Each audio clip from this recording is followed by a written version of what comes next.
نحمده ونصلي على رسوله الكريم اما بعد فاعوذ بالله من الشيطان الرجيم بسم الله الرحمن الرحيم ان هذا القرآن يهدي للتي هي اقوم ويبشر المؤمنين الذين يعملون الصالحات ان لهم اجرا كبيرا وقال الله تبارك وتعالى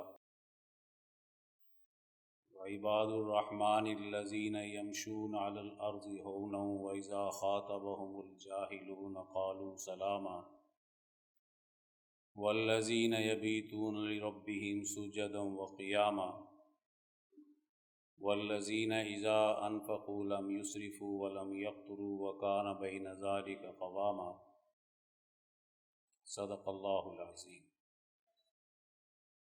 قال النبي صلی اللہ علیہ وسلم من يرد الله به خيرا يفقهه في الدين.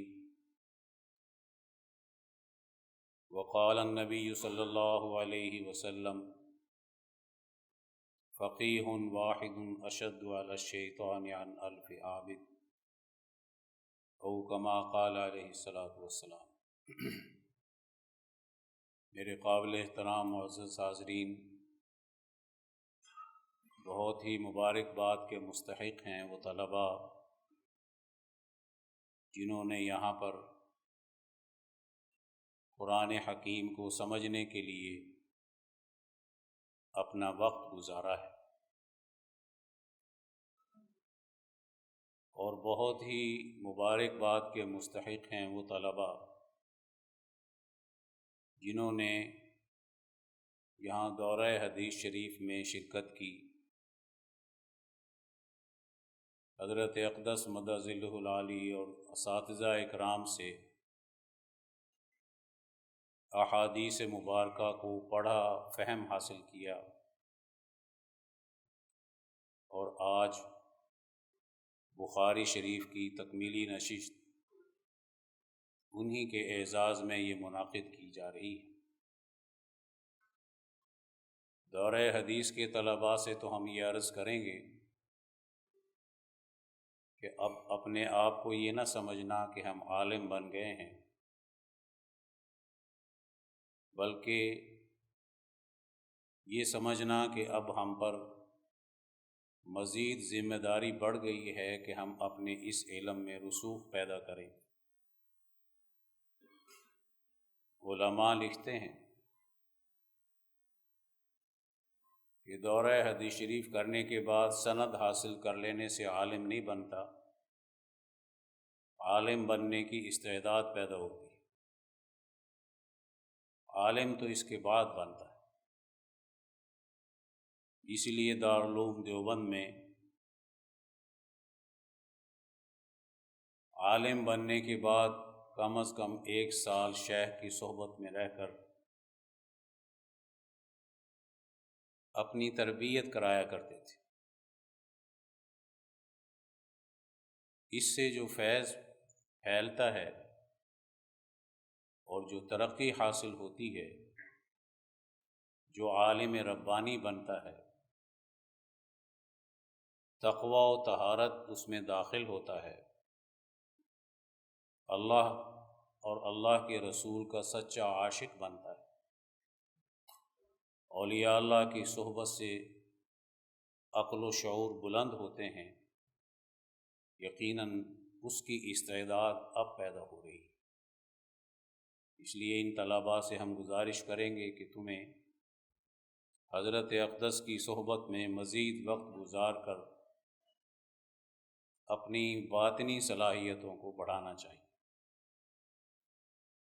جن طلباء نے اس مختصر سے وقت میں قرآن حکیم کی تفسیر سمجھنے کی کوشش کی، یہ آخری 10 پاروں کی تھی تقریباً، ان طلباء سے ہم یہ گزارش کریں گے کہ دنیا کا سب سے بڑا علم جو اللہ سے بھی جوڑتا ہے، اللہ کی مخلوق کی خدمت کا جذبہ فہم و بصیرت کے ساتھ پیدا کرتا ہے، یہ امانت اب تمہیں مل رہی ہے، اس کی حفاظت کرنا، اس پر گفتگو کرنا، اس پر پریکٹیکلی طور پہ، عملی طور پر عمل کرنے کے لیے منصوبہ بندی کرنا، اور جہاں جہاں آپ رہتے ہیں وہاں اس کے فروغ کے لیے جد و جہد کرنا، یہ اب آپ کا فرض ہے۔ علم کا تکرار ہوتا رہے تو وہ یاد رہتا ہے، اگر اس کا تکرار نہیں ہوتا تو وہ چند دنوں میں بھول جاتا ہے۔ اس لیے اس کا تکرار کرو، مکالمہ کرو، اساتذہ کرام سے اس پر رہنمائی لو، گفتگو کرو۔ جیسا علم ہوتا ہے ویسے ہی انسان پر رنگ غالب آتا ہے۔ جتنا اونچا علم ہوگا اتنا ہی اونچا رنگ غالب آئے گا۔ آپ میڈیکل کی تعلیم حاصل کر رہے ہیں، ڈاکٹر بننا چاہتے ہیں، تو یقیناً اس کا رنگ ہم میں غالب آئے گا، جس سے ڈاکٹر میں ایک مہارت پیدا ہوگی، امراض کی پہچان ہوگی، علاج کا کوئی صحیح طریقہ کار اس کو آئے گا۔ جتنا ماہر ڈاکٹر ہوتا ہے اتنے ہی علاج کا بھی اچھا طریقہ اختیار کرتا ہے، جتنا ناقص ہوتا ہے اتنے ہی بیماریوں میں اضافہ کرنے کا سبب بنتا ہے۔ کہیں بھی نقص ہو، کمال نہ ہو، تو یقیناً جس نتائج کی توقع کی جاتی ہے وہ حاصل نہیں ہوتی۔ قرآن حکیم کا علم یہ رہنمائی کی صلاحیت پیدا کرتا ہے، قیادت کی صلاحیت پیدا کرتا ہے، قوموں کو لیڈ کرنے کی صلاحیت پیدا کرتا ہے۔ ڈاکٹر بننا، انجینئر بننا، دیگر فنون کا ماہر بننا، یہ ایک فن کی چیز ہے، ایک شعبہ ہے۔ تمام شعبوں میں تخلیقی صلاحیت ہو، ان کو صحیح مینیج کر سکتا ہو، پلاننگ کر سکتا ہو، دشمن سے بچا سکتا ہو، انسانیت کی خدمت کے اصول، قاعدے، ضابطے اس کو آتے ہوں، یقیناً اس سے جو رہنمائی اور قیادت کی صلاحیت پیدا ہوگی وہ ان تمام شعبوں میں اپنے نتائج لے کر آئے گی۔ ہم نے ایک نظریہ اور ایک فکر رکھ کر یہ قرآن حکیم کی تفسیر پڑھی ہے، اور جتنا کچھ ہم نے پڑھا ہے حقیقتاً اس کو اگر ہم محفوظ کر لیں اور اپنی عملی زندگی کی تشکیل کر لیں تو سمجھ لیں کہ ہم نے قوم کی رہنمائی کی اور اس کی قیادت کی صلاحیت کی ابتدا کر لی ہے۔ آگے تو ترقیات ہوتی، اصل تو مسئلہ بنیاد فراہم کرنے کا ہوتا ہے، وہ بنیاد فراہم ہو گئی، اب ہمیں ضرورت ہے اس بات کی کہ ہم اس بنیاد پر اگلی تعمیر کا آغاز کریں، ہم آگے بڑھیں۔ قیادت وہ ہے جو دور کے چیلنجز کو سمجھتی ہے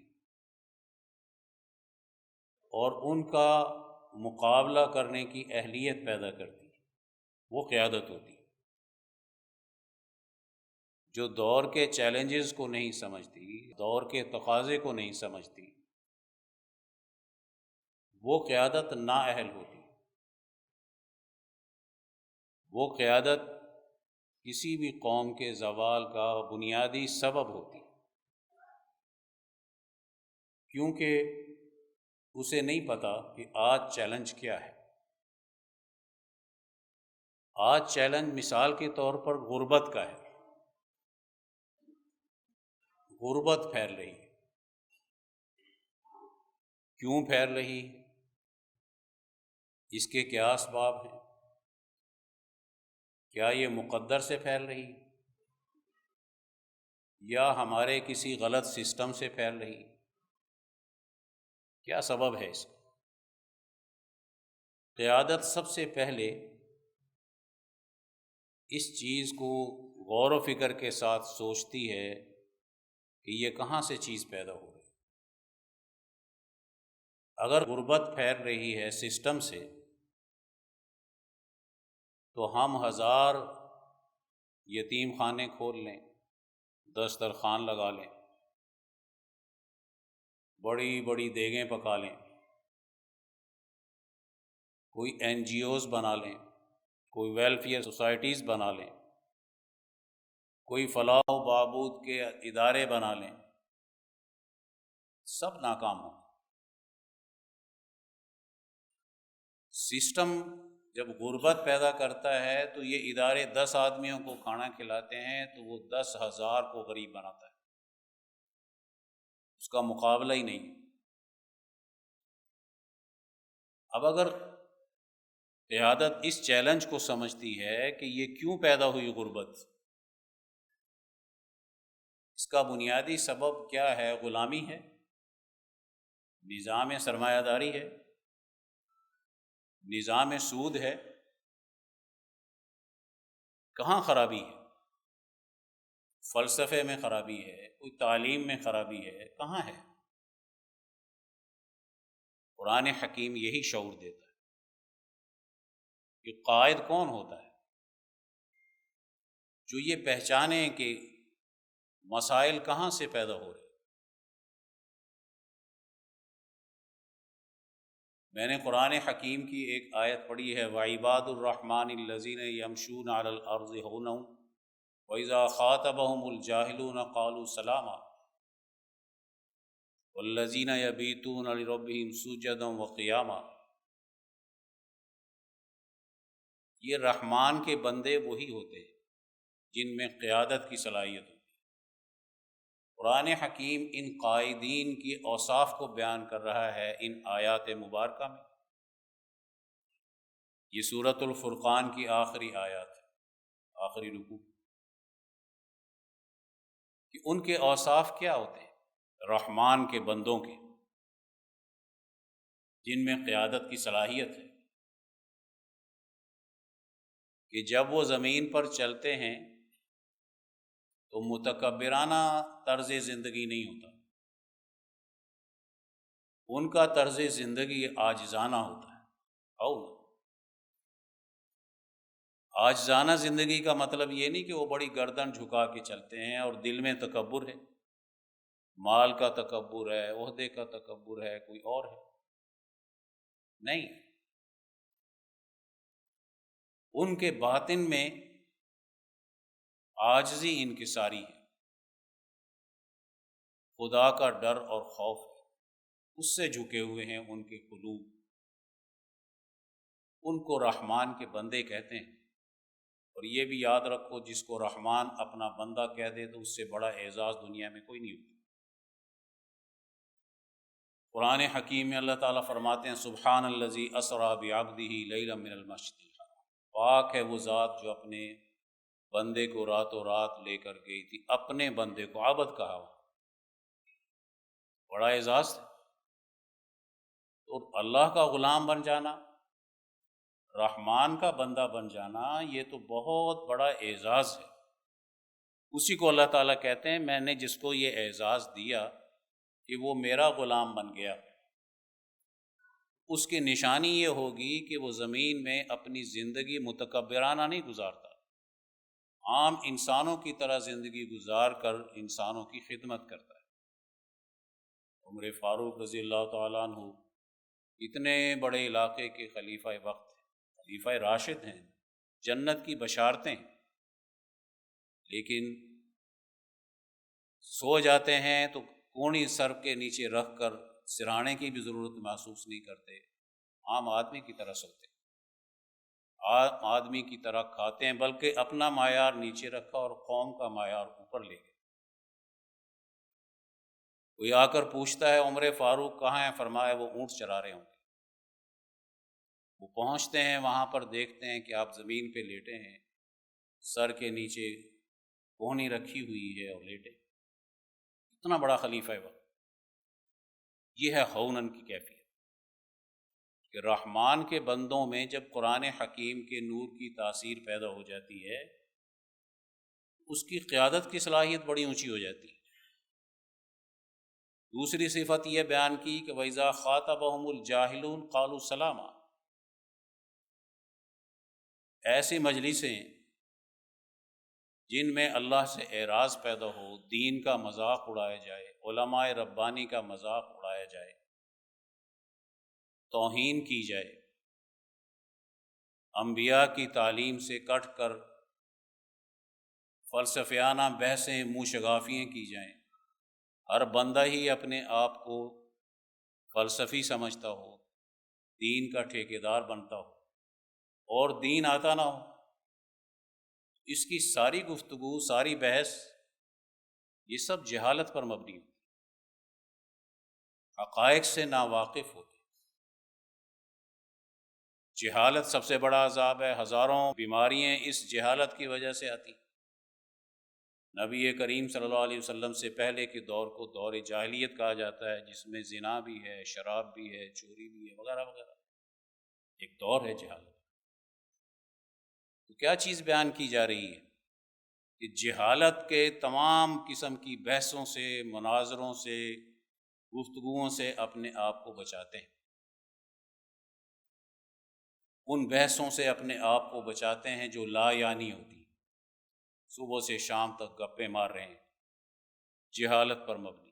مجلس گرم رکھنی ہے تو ایک آدھا شوشہ چھوڑ دیتے ہیں، یہ سب جہالت کی باتیں۔ ہاں، مجلس اچھی ہو، معقول گفتگو ہو، اجتماعی شعور کے ساتھ ہو، زوال سے نکلنے کی ہو، عقل و شعور کو بڑھانے کی ہو، سنجیدہ ہو، وقار والی ہو، تو اچھی بات ہے۔ جہاں وقار ہی ختم ہو جائے تو اس سے کیا ہوتا ہے؟ قرآن حکیم یہ کہتا ہے کہ ان کی بڑی نشانی یہ بھی ہوتی ہے کہ یہ رات کو اللہ کی بارگاہ میں کھڑے ہوتے، سجدے کی حالت میں۔ قرآن حکیم اس چیز کو بیان کرتا ہے، یہ جہنم کی آگ سے بڑے ڈرتے ہیں، اور پھر ایک بڑی اہم بات بھی بیان کرتا ہے، والذین اذا انفقوا لم یسرفوا۔ ان کی معاشی زندگی، ان کا معاشی نظام اور سسٹم، وہ معاشی عدم توازن پر نہیں ہوتا، بلکہ توازن پر مبنی ہوتا ہے۔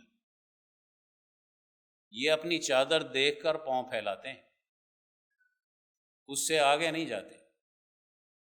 یہ اگر انسانی معاشرے پر غالب آ کر اپنی حکومت قائم کرتے ہیں تو ان کے خزانے کی پالیسی ایسی ہوتی ہے جس سے پورے ملک کی آمدن اور خرچ کا حساب ان کو پتہ ہوتا ہے،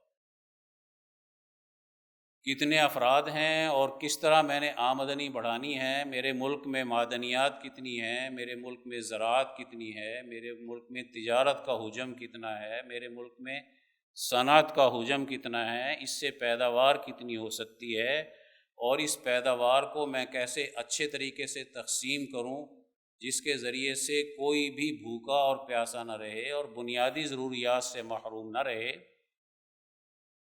اس کا وزیر خزانہ مال کی تقسیم کرنے کا اور مال کو بڑھانے کا ان اصولوں کی روشنی میں جو قرآن حکیم دیتا ہے ایک صحیح معاشی نظام قائم کرتا ہے، جس کی بنیاد محض مادیت پر نہیں ہوتی، جس کی بنیاد انسان کے اخلاق پر ہوتی ہے۔ شاہ ولی اللہ صاحب فرماتے ہیں اسلام کے معاشی نظام میں جو بنیادی اصول ہے وہ اخلاق کا ہے، اور 7 اخلاق بیان کیے شاہ صاحب۔ یورپ کے معاشی نظام اشتراکیت کا ہو یا سرمایہ داری کا، اس میں اخلاق کا کوئی تصور نہیں ہے، مادیت کا ہے۔ اور اللہ تعالیٰ کا دیا ہوا معاشی نظام جو شاہ صاحب نے بیان کیا ہے، اس کی جب ہم تعریف پڑھیں گے تو اس میں کس چیز کو پہلا درجہ دیا ہے کہ تم انسان پہلے ہو۔ ہم سرمایہ داری نظام پڑھیں تو وہ کہتے ہیں سرمایہ پہلے ہے اور انسان اس کا خادم ہے، اور اسلام کا معاشی نظام پڑھیں تو وہ کہتا ہے انسان اصل ہے اور سرمایہ اس کا خادم ہے۔ یہ اصول ہے، اسی کو قرآن حکیم یہاں بیان کرتا ہے کہ جو اللہ تعالیٰ کو خاص طور پر یاد رکھتے ہیں، رحمان کے بندے ہیں، ان کا معاشی سیٹ اپ گھر کے نظام سے تعلق رکھتا ہو یا قومی اور بین الاقوامی، والذین اذا انفقوا لم یسرفوا، وہ جب خرچ کرتے ہیں تو اسراف نہیں کرتے، بیجا خرچ نہیں کرتے۔ ہمارے ہاں تو یہ ہے ایک مقدمہ کیا جاتا ہے، 1 کروڑ کا مقدمہ ہوتا ہے اور 1 ارب روپیہ وکلاء کی فیس ہوتی ہے۔ مقدمے جس چیز پر کیا گیا ہے اس کی قیمت کم رہ جاتی ہے، اور جو اس پر خرچ کیا جاتا ہے وہ ہزاروں گنا زیادہ بڑھ جاتا ہے۔ یہ چیلنج ہے، معاشی نظام کی خرابی چیلنج ہے۔ رحمان کے بندے اسی چیلنج کو تو قبول کرتے ہیں۔ یہی وہ روح ہے جو قرآن حکیم پیدا کرنا چاہتا ہے کہ تم مجھے پڑھو تو اس طرح تو پڑھو کہ تم نے آج کے چیلنجز کا مقابلہ کرنا ہے تو تمہاری انقلابی سوچ ہونی چاہیے، تمہارا شعور انقلابی ہونا چاہیے، تمہاری عقل انقلابی ہونی چاہیے، تمہیں اپنے حالات حاضرہ کا صحیح علم ہونا چاہیے۔ آنکھیں بند کر کے پڑھنے سے تو کچھ نہیں ہوتا۔ اس لیے کیا کہا کہ جب وہ معاشی نظام پر غور کرتے ہیں تو بڑے متوازن طریقے سے اپنا معاشی سیٹ اپ قائم کرتے ہیں، جس سے انسانی سماج خوشحال بھی ہوتا ہے، اپنے مسائل بھی حل کرتا ہے، اور مزید ترقی کے راستے بھی اس پر کھلتے ہیں۔ سرمایہ داری نظام میں تو ترقی کے راستے اگر کھلتے ہیں تو سود خوروں پر کھلتے ہوں گے، کسی ذخیرہ اندوزوں پر کھلتے ہوں گے، کسی قوم کے لٹیروں پر کھلتے ہوں گے۔ نظام معاشی جب اسلام کا آتا ہے تو اس میں جب ترقی کے راستے کھلتے ہیں تو وہ ساری قوم کے لیے کھلتے ہیں، تمام انسانوں کے لیے کھلتے ہیں، اس لیے کہ ان کی آمدن اور خرچ میں توازن ہوتا ہے۔ دوسری بات قرآن حکیم اس چیز کو بیان کرتا ہے کہ وہ اللہ کے ساتھ کسی کو شریک نہیں بناتے، یعنی ان کا نظام قانون الہی کے تابع ہوتا ہے، ان کی سیاست الہی سیاست ہوتی ہے، ان کا قانون، ان کی معیشت، ان کی تہذیب، ان کی ثقافت، سب کی سب اللہ تعالیٰ کو ایک معبود مان کر اس کے دیے ہوئے سسٹم کے مطابق ہوتے ہیں۔ وہ فحاشی کی تہذیب نہیں لاتے، وہ ظالمانہ عدالتی نظام نہیں لاتے، ان کے غلبے کے نتیجے میں کبھی سوسائٹی کے اندر بدامنی نہیں پیدا ہوتی۔ قرآن حکیم کہتا ہے وَلَا يَزْنُونَ، وہ زنا نہیں کرتے۔ ان کے معاشرے میں زنا ایک تہذیب سے پیدا ہوتا ہے، اور تہذیب سسٹم سے پیدا ہوتی ہے۔ اگر سسٹم خراب ہے تو تہذیب بھی خراب آئے گی، اور تہذیب خراب ہے تو بے حیائی کی دعوت پھیلے گی، ہر سطح پر پھیلے گی۔ وہ ایک سیلاب ہوگا جو سب کو بہا کر لے جائے گا، خواہ وہ مولوی کی اولاد ہو، پیر صاحب کی اولاد ہو، کسی عام آدمی کی ہو۔ جب سسٹم کے ذریعے سے بے حیائی کی تہذیب کو غالب کیا جاتا ہے، اس کے ذریعے سے سوسائٹی میں جب بد کرداریاں پیدا کی جاتی ہیں، بد اخلاقیاں پیدا کی جاتی ہیں، غلط چیزیں دکھائی جاتی ہیں، بذریعہ میڈیا دکھائی جاتی ہیں، تو اس قوم میں حیا کیسے رہے گی؟ اس کا نوجوان تو ویسے ہی تربیت یافتہ نہیں ہے۔ کسی قوم کی تربیت ہو تو اور چیز ہوتی ہے، اگر اس کے تربیت ہی نہیں بلکہ منفی تربیت ہے تو لازمی بات ہے کہ اس قوم میں تباہی آئے گی۔ رحمان کے بندے آ کر سب سے پہلے اس چیز کو کنٹرول کرتے ہیں کہ اس کا کردار اونچا بنے۔ وہ جانتے ہیں اس بات کو کہ جس نے اس راستے کو اختیار کیا وہ تباہی اور بربادی کے انتہا پر پہنچ جاتا ہے، اس کی نسلیں تباہ ہو جاتی ہیں، اس کی عزتیں برباد ہو جاتی ہیں، اس کے اندر سے حیا نکل جاتی ہے، اور یہ پھر ایک ہی جگہ نہیں نکلتی، ماں باپ کا بھی نافرمان بنتا ہے، خاندان کا بھی بنتا ہے، مذہب کا بھی انکار کرتا ہے، اور ایک وقت آتا ہے کہ اس کی دنیا بھی برباد ہوتی ہے اور آخرت بھی۔ قرآن حکیم اس چیز کو بیان کرتا ہے کہ رحمان کے بندے ایسا عدالتی نظام لاتے ہیں جس میں جھوٹی گواہی کوئی دے ہی نہیں سکتا، جھوٹی گواہی کا نظام نہیں قائم، عدالتی نظام سے ہی ہوتا ہے۔ عدالتی نظام خراب ہو تو دنیا کا گواہ سچ بولے بھی تو وہ ناکام ہو جائے گا، بولے گا ہی نہیں۔ عدالتی نظام ہی جھوٹ سکھاتا ہے، وکیل ہی جھوٹ سکھاتا ہے، یہاں کا انگریز کا نظام ہی تو جھوٹ سکھاتا ہے، جس کی وجہ سے سچ کے مقدمہ کرنے کے لیے بھی 10-20 جھوٹ اس میں ملانے پڑتے ہیں، پھر جا کر ہمارا مقدمہ، وہ بھی رشوت الگ ہے، سفارشیں الگ ہیں، طاقتیں الگ ہیں، اور پتہ نہیں کیا سازشیں الگ۔ کیوں؟ نظام تباہ ہو چکا۔ عدالت نے گواہوں کا تحفظ کرنا تھا، ان کا پورا انالیسس کرنا تھا، یہ سچا گواہ ہے، جھوٹا ہے، جھوٹا گواہ ہے تو سزا ملنی چاہیے تھی، اس نے کیوں دوسروں کے حقوق پر ڈاکہ ڈالنے کے لیے جھوٹی گواہی دی ہے؟ گواہی کے ساتھ تو حقوق وابستہ ہوتے ہیں، وہ گواہی کوئی انفرادی چیز تھوڑی ہوتی ہے، وہ تو اجتماعی چیز ہوتی ہے۔ جب انسانی سوسائٹی میں ایک اچھی قیادت غالب آ جاتی ہے تو اس کا عدالتی نظام ایسے گواہ پیدا کرتا ہے جو جھوٹے نہیں ہوتے بلکہ سچے ہوتے ہیں، سفارشی بھی نہیں ہوتے۔ چیلنج ہے ہمارے سامنے عدالتی نظام کا ظلم، معاشی نظام کا ظلم، سیاسی نظام کا ظلم، اور قرآن حکیم کہتا ہے جو لوگ آیات قرآن حکیم پڑھتے ہیں وہ اس پر اندھے بہرے ہو کر نہیں گرتے، بلکہ اس کو سوچتے ہیں، اس پر غور و فکر کرتے ہیں، اس کو سمجھنے کی کوشش کرتے ہیں۔ 10 دن میں بے شک 10 پارے پڑھائے گئے ہیں، اگر ہم اس کو صحیح طریقے سے سمجھ رہے ہیں، اندھے بہرے ہو کر نہیں سمجھ رہے، سو کر نہیں سمجھ رہے، جاگ رہے ہیں، تو یقین اس کے ذریعے سے جو انسانی سوسائٹی میں ایک بہترین قیادت پیدا ہوگی۔ آپ ہمارے آج مسلمانوں کے زوال کا سبب یہی ہے نا کہ ان کے پاس قیادت نہیں ہے، قائد جماعت نہیں ہے۔ ہمارے حضرت رحمۃ اللہ علیہ شاہ سید احمد صاحب رحمۃ اللہ علیہ فرماتے تھے آج مسلمان کافر سے شکست کھا چکا ہے، اس لیے کھا چکا ہے کہ اس نے اپنے اندر اپنے دین کے حوالے سے جو ہے وہ کوئی صلاحیت اور شعور پیدا نہیں کی۔ جب مسلمان دین میں فیل ہو جائے تو کافر طاقتیں اس پر غالب آ کر اس کا استحصال کرتے ہیں اور ساری دنیا میں ایک ظلم پھیل جاتا ہے۔ آج ہمیں ضرورت اس بات کی ہے کہ آیات قرآن حکیم پر ہم غور و فکر کریں، لم یخروا علیہ، اس پر وہ اس طرح نہیں گرتے جس طریقے سے اندھے اور بہرے گرتے۔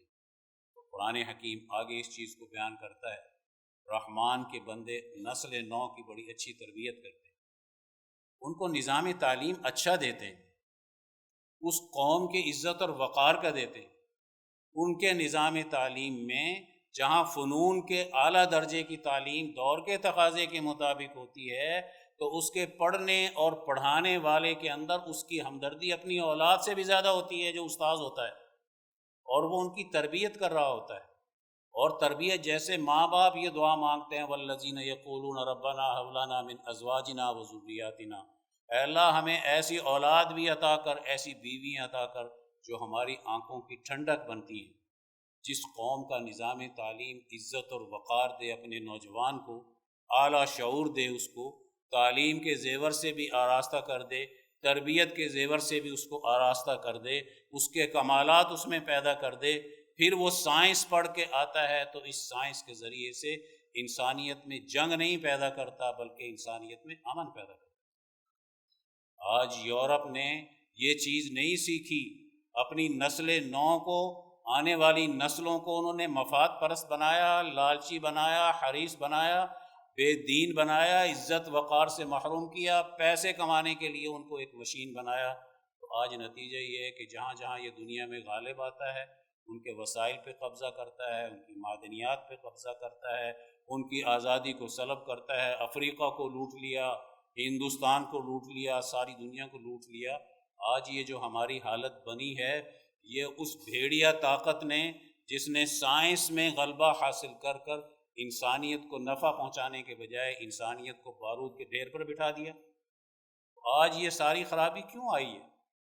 یاد رکھو یہی بنیادی چیز ہے جس کو آج سمجھنے کی ضرورت ہے۔ یہی سبق آپ یہاں سے سیکھ کر جائیں گے، یہی دین آپ یہاں سے سیکھ کر جائیں گے۔ اسی کو قرآن حکیم نے کہا ہے کہ ان کا انجام ہم بڑا اچھا کریں گے، خالدین فیہا حسنت مستقرا و مقاما۔ قرآن حکیم یہاں اس چیز کو بیان کرنا چاہتا ہے کہ دیکھو اپنے اندر صحیح قیادت کی صلاحیت پیدا کرو، انقلاب کے نظریے سے قرآن حکیم کو پڑھو، یہ سارے نظاموں کے مقابلے پر ایک اچھا نظام تمہیں دینا چاہتا ہے، اس لیے عالم ربانی بنو اور نوجوان کی صحیح تربیت کرو، اس کو گمراہی سے بچاؤ، صراط مستقیم کی دعوت دو۔ آج بڑے بڑے فتنے تمہارے اینکر پرسن بیٹھ کر اور تمہارے نام نہاد مفکرین یورپ کے مستشرقین کے نمائندے بن کر احادیث مبارکہ پر اعتراض کرتے ہیں، فقہی علوم پر اعتراض کرتے ہیں، تصوف پر اعتراض کرتے ہیں، اور پھر پوری تاریخ جو ہمارے غلبہ دین کی 1100 سال کی تھی، صحابہ کرام سے لے کر یہاں تک اس کو مجروح کرنے کے لیے ایک مذموم کوشش اور ناپاک کوشش کی جاتی ہے۔